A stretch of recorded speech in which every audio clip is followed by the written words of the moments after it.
Now, if you're interested in hearing the rest of my discussions between Dr. Emmanuel Navon and Omar Shakir, please make sure to check out ILTV's Insider on ILTV.tv or on our YouTube and Facebook channels.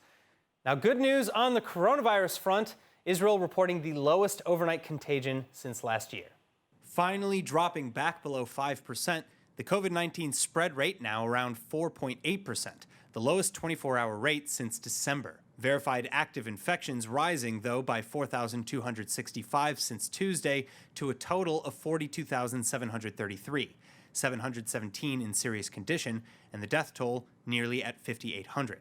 Still, the vaccinations up overall and the infection rate falling, Israel's COVID cabinet continuing to move forwards with the country's staged reopening. As of Sunday, Israel's Ben Gurion International Airport will open under limited capacity, while the exemptions committee will be dissolved pending approval of the full cabinet.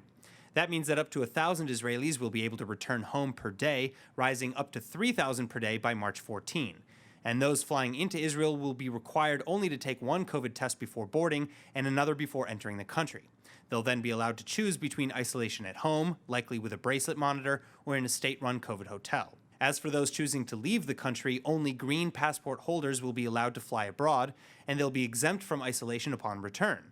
Initial destinations, however, will be likely limited to places like London, Paris, Frankfurt, Kiev, New York, and a couple other U.S. cities.